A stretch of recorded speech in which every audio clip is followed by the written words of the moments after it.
Beth knew something was wrong even during the funeral. She had flown in from New York with red eyes, not from grief, but from insomnia and cheap red wine on the plane. Her father's casket stood in a small funeral home in Concord. It smelled of chrysanthemums and old wood. Beth expected to see her sister in tears. Alice had always cried. As a child over a squashed frog, as a teenager over her mother's broken teacup, and when their mother died, Alice sobbed so hard the neighbors called an ambulance. But now Alice stood by the casket, straight as a ruler. A dark blue dress, hair pinned in a bun, her face carrying the expression of someone checking a grocery list. She wasn't crying. She wasn't even blinking more than usual. "How are you?" Beth asked when they were alone in the parlor. "Fine," Alice replied. Organizing everything wasn't hard. "I've already spoken to the pastor, ordered the memorial dinner, and sent out notifications to the insurance company. I wasn't asking about the organizing. I was asking about Dad." Alice looked at the casket. For a second Beth thought her sister might finally break down. But Alice only adjusted the collar of her jacket. "He was sick for 6 years. I already said goodbye to him many times." Beth wanted to say something sharp. About coldness, about how easy it was to say goodbye when you weren't the one who ran away. But she stayed quiet. She was only here for 3 days. She didn't have the right to judge.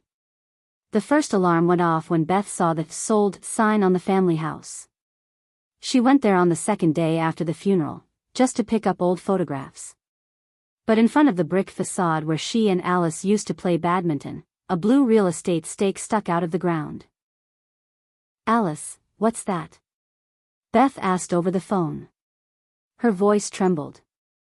"The house is sold," her sister answered flatly. "Closing in 2 weeks. I thought you knew." "I told you." "You didn't tell me. You said you were putting it on the market.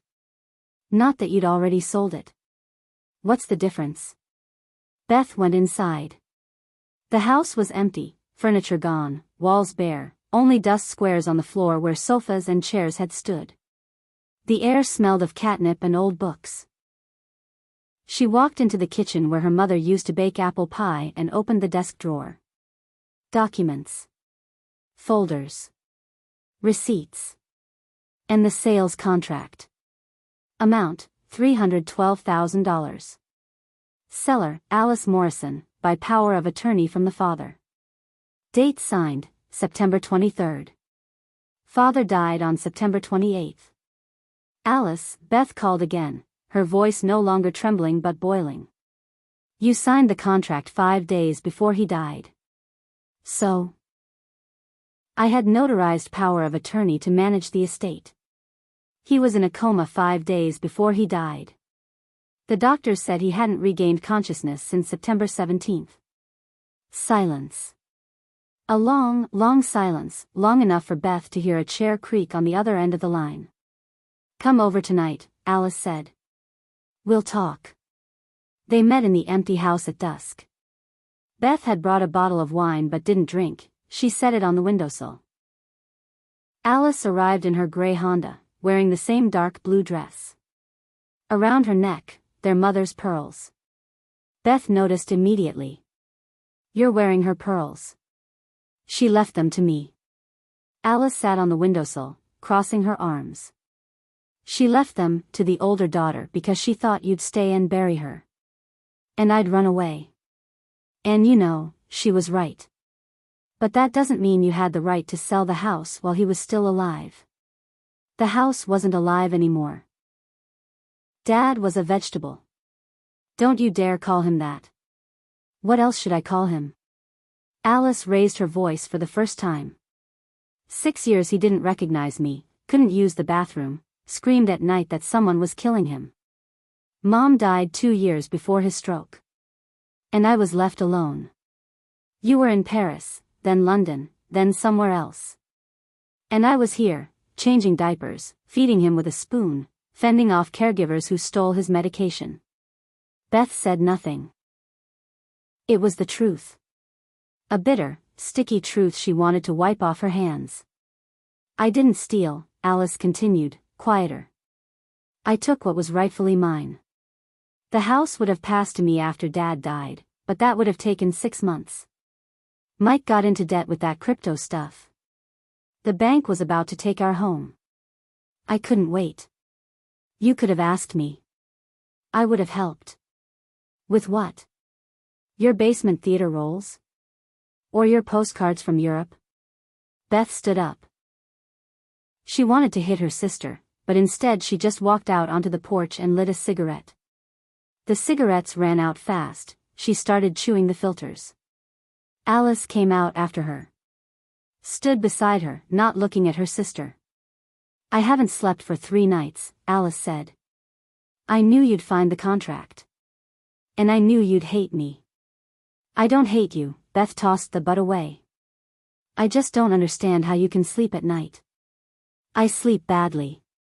Very badly. But at least I sleep in my own bed, not on a cot in a hospice. They went back inside.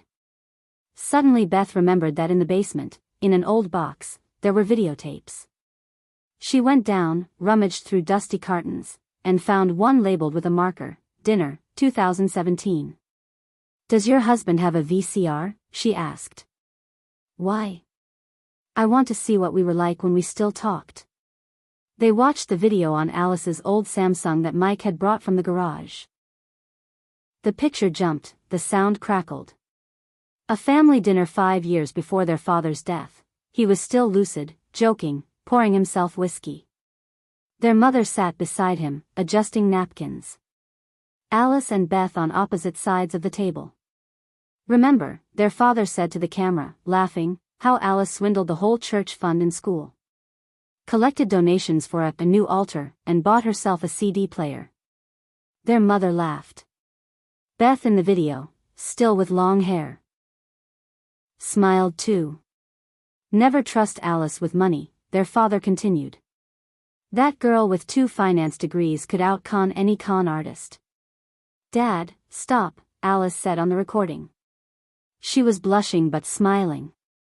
I'm serious. When she was 10, she shortchanged her friends at the fair. Beth, you remember? I remember, Beth on the video answered. She sold fake tickets for the rides. She almost got expelled. Everyone laughed. Even Alice. Then the recording ended. In the real world, in the empty house, they sat in silence. Beth looked at her sister. Alice stared at the floor. He knew, Beth whispered. He knew you were capable of this. And he still left you the house. He didn't leave the house to me, Alice replied. He left it to you. But you never came back. You never came back. Even when Mom called and cried on the phone. Mom called? Every Sunday.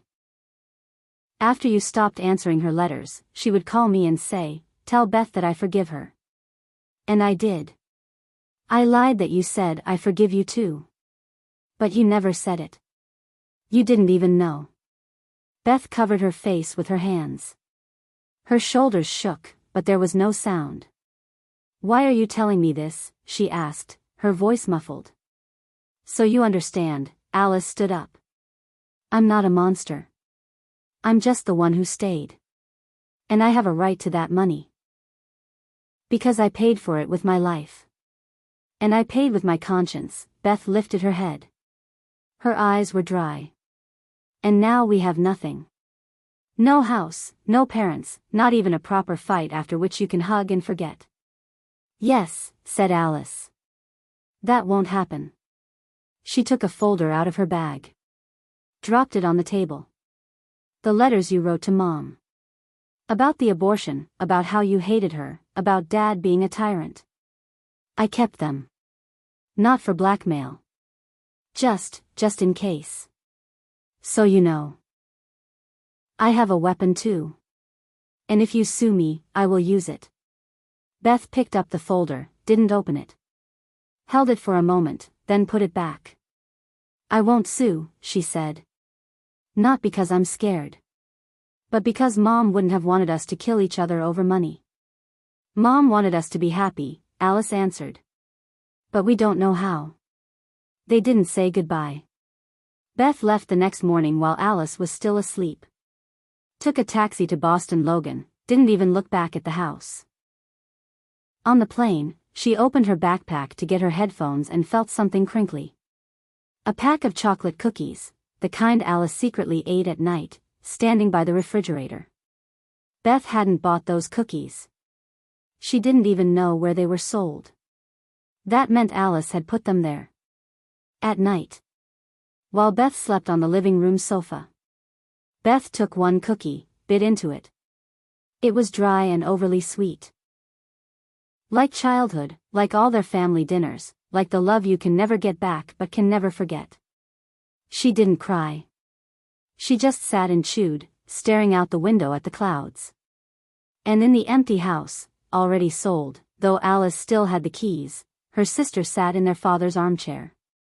On her lap lay an old theater poster. Beth as Blanche DuBois in A Streetcar Named Desire, 2005, some basement in Manhattan. Alice had kept it all these years. Now she carefully placed the poster in an envelope and wrote Beth's Brooklyn address on it. But she didn't mail it. She put it in the desk drawer. Next to the sales contract. She didn't cry either. Because if she started, she wouldn't be able to stop. And tomorrow she had to meet the realtor and sign the final papers. Life goes on. Even when you don't want it to.